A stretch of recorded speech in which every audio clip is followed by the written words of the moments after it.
በዜናው እንደተሰማው በደቡብ የመን በሺያ ሁቲ አማጽያኑና በአገሪቱ ፕሬዝዳንት ታማኝ ኃይሎች መካከል ከባድ ውጊያ እየተካሄደ ነው። በሳውዲ አረቢያ የሚመራው ህብረት ጀቶች በሺያ ሁቲ ሸማቂዎች ይዞታዎች ላይ ላለፉት 2 ሳምንታት የአየር ድብደባ ሲያካሂዱ ቆይተዋል። በዚያች ድሃ ሀገር ያለው ሁኔታ እጅግ በጣም አሳሳቢ መሆኑን የእርዳታ ድርጅቶች ሲያስገነዝቡ ቆይተዋል። የመን ውስጥ በሺዎች የተቆጠሩ ስደተኞችና ለስራ ፍለጋ የፈለሱ አሉ። ቆንጅታየ ማምሻው ላይ በስልክ አነጋግራ ተከታዩን አጠናቅራለች።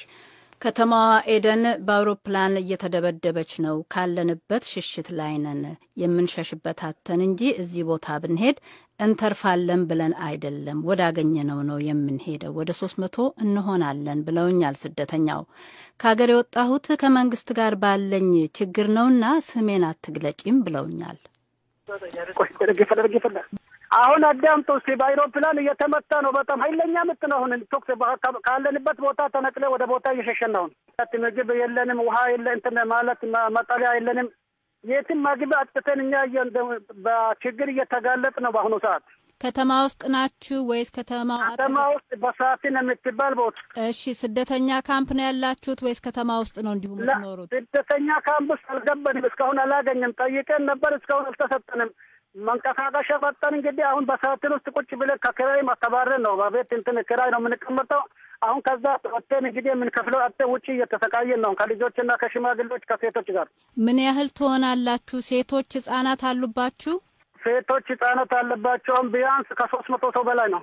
ከተማው እየተደበደበ ነው በአሁኑ ሰዓት ነው ያሉኝ።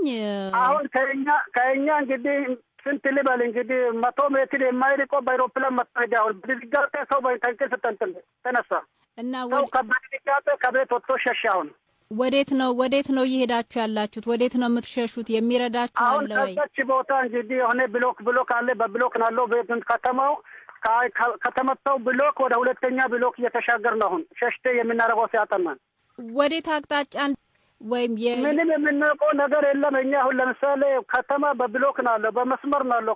ከተመታው መስመር ወደ ሁለተኛ መስመር እየሸሸን ነው። ዝም ብለን ብቻ እንግዲህ ደንግጠን ነው ከቤት ወጥተን። አውሮፕላን አጠገባችን ሲመታ ከፍተኛ ተኩስ ነው። አሁን እንግዲህ ሰው ደግሞ የሚለው እንደ አንድ ቦታ እንዳትሰባሰቡ ብያሉ። እንግዲህ አሁን ህፃን አለውም ከህፃኑ ጋር ሽማግሌው ህፃኑ ሴቱ ራሱ ልብስ ማልበስ በሩን እንኳን መዝጋት አቃተን። ሸሸን። አሁን ተተን አሁን እየመሸ ነው። እንዴት ነው ሰዓቱ? ምን ሰዓት ነው? አሁን እየመጣ ትናንሹ ተኩስ ይሄዳል፣ ግን አይሮፕላን ይደገማል። ጠብቆ ትንሽ ስትጠብቆ ትሰማለች። ድንጋጤ ራሰኛ አሁን እኛ ራሴን ልብ እየተንቀጠቀጠ ነው ከድንጋጤ የተነሳ። ምን ያህል ነው ቤተሰቡ? ባለቤት አሎት? ልጆች አሎት? የምን ያህል እድሜ ሰው ኖት? አሁን ለምሳሌ ቤተሰብ ያለው 5 ቤተሰብ ያለው 6 ያለው ህፃናቶች ያለው አሉ። እኛ እነዚህ ደግሞ ከ40 ከ50 ዓመት ዕድሜ የሚሆኑ ሰዎች ናቸው፣ ትላልቅ ሰዎች። እሺ፣ የእርሶን ቤተሰብ እስቲ እንገሩኝ። ልጆች አሉ? ባለቤቱ አሉ? የኔን እኔ 5 ልጆች አለኝ። ስሜ ከተማጅ ነው የሚባለው። አሁን ይኸውልሽ ትሰማለሽ? ስንቱን ይኸውልሽ። የሚታያችሁ ነገር አለ? አዎ፣ አይሮፕላኑ እያየን እኮ ነው። አይሮፕላኑ እየሸሸን አሁን ይመተና በሚል እየፈረን ነው። በምን ያህል ርቀት ነው የሚታያችሁ ድብደባው? አሁን እንግዲህ ወደ ሰማይ ስናየው እኛ ላይ ይመስላል፣ ግን ድብደባው ትንሽ ቢያንስ እንጂ 200-300 ሜትር በላይ አይሆንም። አሁን የተመታው መጀመሪያ ማለት ነው። ወደ ገበያም መሄድም የሚበላም ለመፈለግ ውሃ ምንም ችግር ላይ ነው ያለ ነው ብለው ነበር። ዛሬ እንዴት ሆናችሁ? አሁን ሱቅ በሙሉ ተዘግቷል። ዛሬ 13 ቀኑ ነው። ሱቅ በሙሉ ተዘግቷል። ሰው ከውጪ ማግዛት አይቻልም። ስትገዢ ደግሞ ሰው ስትገቢ ማለት ሱቁ ስትገቢ እየተዘገብህ የምትፈልገውን ገዝተሽ ስትወጪ ደግሞ እያየሽ እየጠፈበት አላውጣኝ ብያልሽ እኮ ነው የምትገዢው። ምንም ማግዛት አትችልም። በጣም ጭንቅ እኮ ነው። ሰው እንደዚህ ሲረበሽ ደግሞ ስርቀት አለ፣ ሌባ አለ፣ ይሰርቃል፣ ምን ይላል፣ መረባበሽ አለ። ሰው ሸሽቶ ይሸሻል።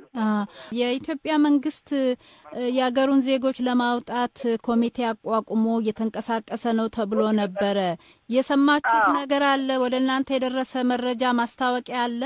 እኛ እሱን ነገር ደርሶናል፣ ግን እኛ ከሀገር እንትን በስደተኝነት ነው ወጣው። ትንሽ ከመንግስት ጋር ችግር አለን። ወደ ሀገር መመለስ አንችልም። በችግር ነው ከሀገር ወጣነው እኛ። ያንን ነገር ሰምተናል፣ ግን አሁን እሱንም ደግሞ አቆሙት። ለምሳሌ በዩኤን ስለሌሉ የዩኤን ስደተኝነት ያልጠየቁ አሁን ወደ እንትን እየመለሱ ተመዝግቦ ነበር፣ ግን አቆሙት አሁን አይደል። ስለዚህ አሁን እርሶ ወደ ኢትዮጵያ መመለስ አይፈልጉም? አንችልም መመለስ አንችልም ብንችልማ በመጀመሪያ እንመለስ ነበር አሁን አንችልም መመለስ የማንችል እኮ አሁን 13 አመት ነኝ እዚህ ከተባልኩ እሺ አሁን ባሉበት ሁኔታ ውስጥ የትኛውስ አካል ነው ወደ ሌላ ቦታ በዚህ ጦርነት ውስጥ የሚወስዱት አሁን እንግዲህ እየጠየቅን ያለው UNHCR ነው በዚህ ሀገር ውስጥ ያለው እነሱ ደግሞ ጠይቀን ነበር ወደ ካምፕ ውሰዱን እያልን ነው እስከዚያው እየሰማሽ ነው ትሰማለሽ ይሄ ትንሽ የሚሰማው ድምጽ የድብደባው ድምጽ ትንሹ ይሄ ማጥረየት ምናምን ነው ትልቁ አሁን ይሰማል ትንሽ ተበጎነ ሲዘባ እንትናል 5 ህጻናት ልጆቻቸውን ይዘው ሽሽት ላይ ያሉት ደግሞ ስላሉበት የጭንቅ ሁኔታ ለኦሮምኛ ክፍል ባልደረቦቻችን ተናግረዋል ቀድሞውንም በስደት የሆነ ያልሆነውን ስራ እየሰራን እየተላላክን ነበር መኖሪያም የለንም መስጊድ ደጃፍ ነበር የምንጠለለው አሁን ደግሞ ይባስ ብሎ ጦርነት ሆነ ብለው በከባድ ፍርሃት ውስጥ ያሉ ናቸው አቦ ጀነት ሄላ ብርባዛ አለ ጀነት